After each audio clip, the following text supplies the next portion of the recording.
I'm David Ainsworth, Head of Communications at the United Nations Secretariat of the Convention on Biological Diversity. In today's Substa 26 Biodiversity Beat interview, we're talking with Frederick Kwame Kumah, who is the Vice President of Global Leadership of the African Wildlife Foundation. Now that we have the Global Biodiversity Framework, the Biodiversity Plan, what are some of the ways that the AWF is now engaging in this convention? Thank you very much. I'm delighted to be with you today. AWF, broadly speaking, engages from the perspective of leading for wildlife, living for wildlife, and caring for wildlife. Okay. And the leading for wildlife is our primary focus from the perspective of delivering the Global Biodiversity Framework. In our opinion, the African leaders need to be at the heart of delivering the convention, and without African leadership, we feel that the convention's delivery would not be owned locally. So from that perspective, we work significantly with stakeholders. We have a set of networks that we've created or collaborate with. We're currently collaborating with the African Protected Area Network. The African Protected Area Network basically focuses on all the protected area agencies on the continent, the 54 country agencies on the continent. We bring them together, and it is a connection between what's happening on the ground and what the policy is aiming for. So for instance, you take Target 3, 30 by 30. Where will that be delivered? It will be delivered in protected areas and conserved areas. How are they appropriately linking with that target? How are they going to expand their protected area networks without infringing on the rights of people? And we have these conversations with them and then work out a plan between them and indigenous people and local communities on how to engage. So last month, we had a meeting in Victoria Falls to agree a framework of engagement, which we're calling Beyond 30%, looking at what 30% means quantitatively and qualitatively. So beyond 30% meaning don't take it too literally. There are some countries in Africa that are beyond 30%, and there are others below 30%, but we are moving in that direction.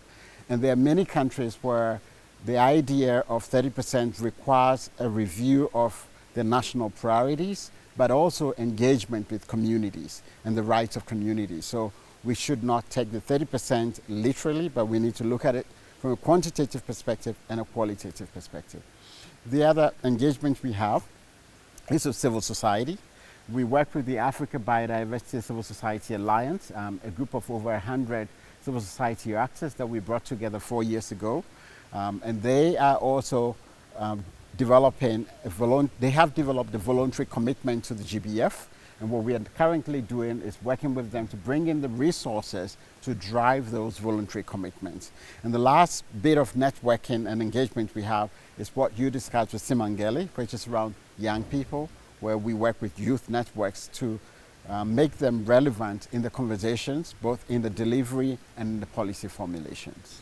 So I want to pick up a little bit on your question about quality of protected areas when you're engaging that, because indeed achieving a 30% in terms of quantity is fine, but we've always talked about the need for effectiveness in quality areas. What do you need to do, maybe 2 or 3 things that help boost the quality of protected areas? I'm very glad you asked this question because it's a thing we discussed in Victoria Falls a month ago. A very first thing is to recognize that protected areas and the conserved areas that are linked to protected areas involve people. So a key piece of this is bringing people into the dialogue, centering people in the solutions that you develop for the GBF basically, and also for 30 by 30. They need to have a role, their rights needs to be respected, and they need to be a part of the planning of what that 30% would be. The second big thing is an integrated landscape management approach, which basically allows for the issues in the landscape to be addressed from different perspectives.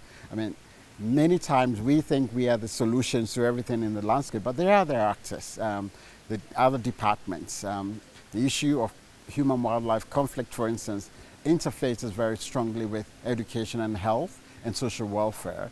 We need to bring those in. We need to understand landscape planning and landscape use so that we can put resources at the right place. So the conservation model needs to be integrated, and at the heart of it, an integrated landscape management approach is what we are promoting.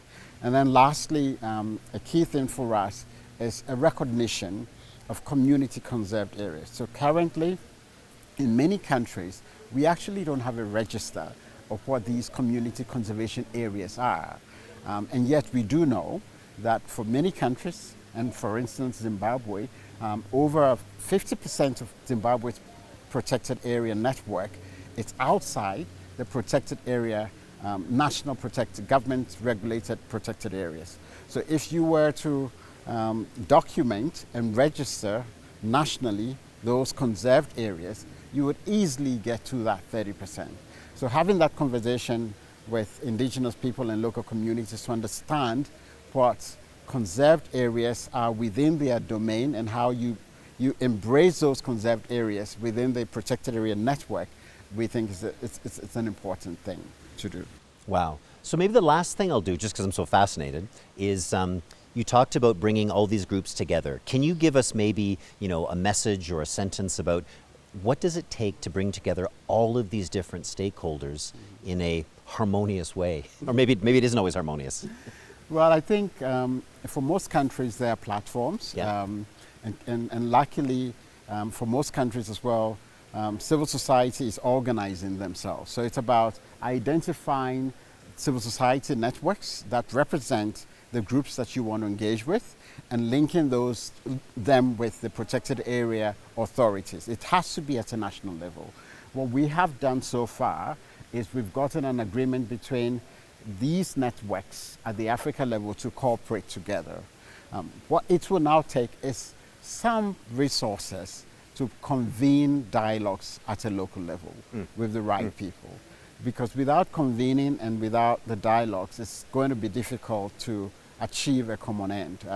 There are going to be issues, but we believe that dialogue can address those issues, and resources to bring people together, we think is key to it. The government needs to lead that process and to bring in civil society groups as necessary. Great. Well, listen, thank you for all of these points on protected areas, quantity, quality, and engagement, and looking forward to the continued engagement of the AWF in the convention. Thank you very much for the opportunity to share with you. Great, thanks. Truly. Thank you.